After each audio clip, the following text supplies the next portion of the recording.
وہ ایک گناہگار بنی اسرائیل کی اس کی کہانی موجود ہے کہ وہ آیا اور نیکوکار سے اس نے کوئی بات کی تو اس نے اس کو جھٹک دیا، اور وہ اتنا نیکوکار تھا جب وہ چلتا تھا تو بادل اس کے اوپر سایہ کرتا تھا، اللہ نے اس کو اتنا نوازا ہوا تھا، لیکن گناہگار کو دیکھ کر کے اس کے اندر نفرت کے جذبات پیدا ہوئے، اس نے کہا میرے سے بات نہ کر، پیچھے ہٹ جا، اللہ اکبر۔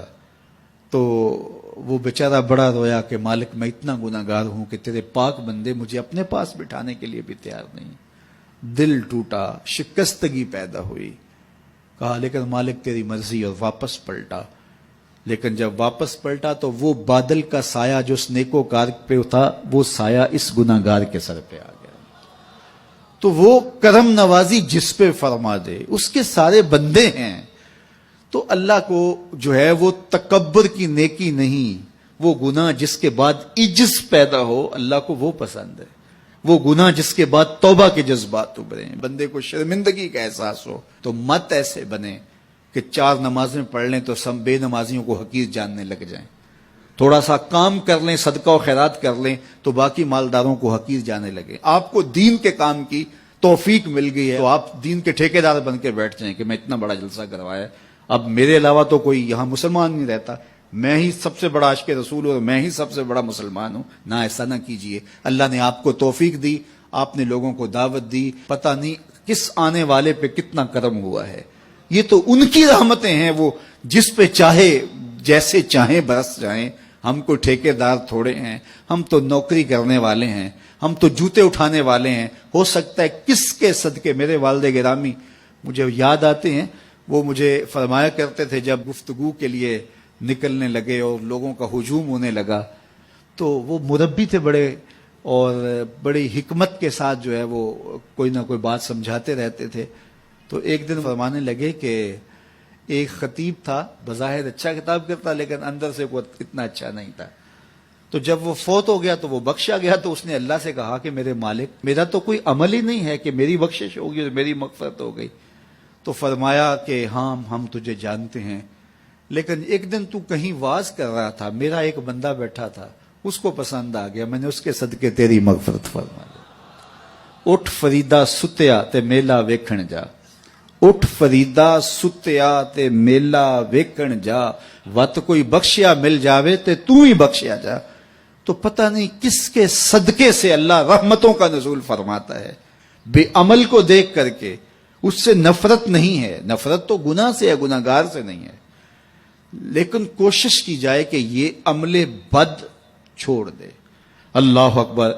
ایک جنازہ گزرا اور وہ جنازہ کسی غیر مسلم کا تھا تو چشمان رحمت میں آنسو آ گئے، تو صحابہ نے پوچھا کہ حضور یہ یہودی ہے یا عیسائی ہے، کوئی اس کا جو مذہب تھا وہ بتایا، تو فرمایا کہ مجھے اس بات پہ افسوس آیا کہ یہ اسلام نہیں لا سکا اور کفر کی حالت میں مر گیا، تو اگر یہ اسلام لاتا اور جو ہے وہ جنت کی راہوں کا مسافر ہوتا تو کتنا اچھا۔ یہ اس کے ساتھ بھی ہمدردی ہے۔ تو اللہ کی مخلوق، یہ جنت کے اکیلے ٹھیکیدار بننے کی کوشش نہ کریں کہ میرے علاوہ کوئی جائے ہی نہ، جنت کے دروازے پہ میں بیٹھ جاؤں گا کسی کو، یہ زیادتی ہے۔ میرے تو اعلیٰ حضرت نے یہ کہا تھا، ایک میرا ہی رحمت پہ دعویٰ نہیں، شاہ کی ساری امت پہ لاکھوں سلام۔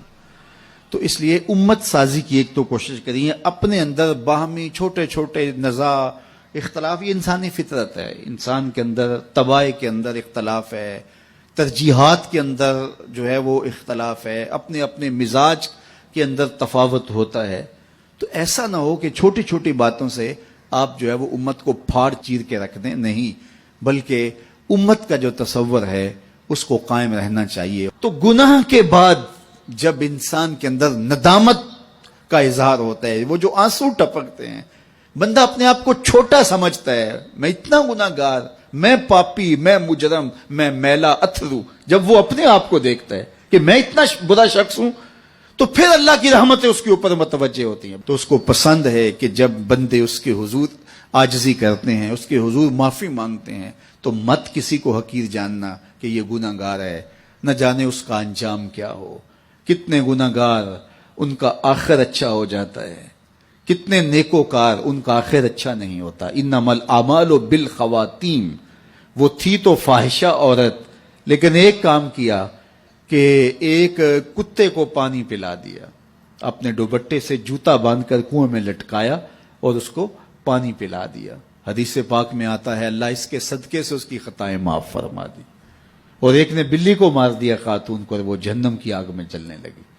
اس لیے کون کس کا انجام کیا ہوتا ہے؟ ہمارے بزرگ فرماتے ہیں کہ بچے سے پیار کرو کہ اس کے گناہ کم ہیں، اور بڑے سے پیار کرو اس کی نیکیاں زیادہ ہیں، اس کی نیکیاں زیادہ ہیں۔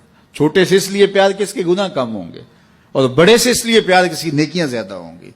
اور اسی طرح جو ہے وہ خیال کرو کہ ہو سکتا ہے اس کا انجام بخیر ہو جائے اور اس کا آخر کتنا خوبصورت ہو، تو مت کسی کو حقیر جانیے گا۔ ایک میرا ہی رحمت پہ دعویٰ نہیں، شاہ کی ساری امت پہ لاکھوں سلام۔ تو حضور کی امت سے پیار کرو، مخلوق خدا کو جوڑنے کی کوشش کرو، اور آقا کریم علیہ الصلوۃ والسلام نے یہ جو امت کا تصور دیا اور کہاں کہاں سے لا کے کہاں کہاں کے افراد کو ایک گروہ میں، ایک جماعت میں اور ایک امت کے اندر پرویا، ایک لڑی کے اندر پرویا، اس امت کو امت ہی رہنے دیا جائے۔ اللہ مجھے آپ کو اپنی پناہوں کا حصار عطا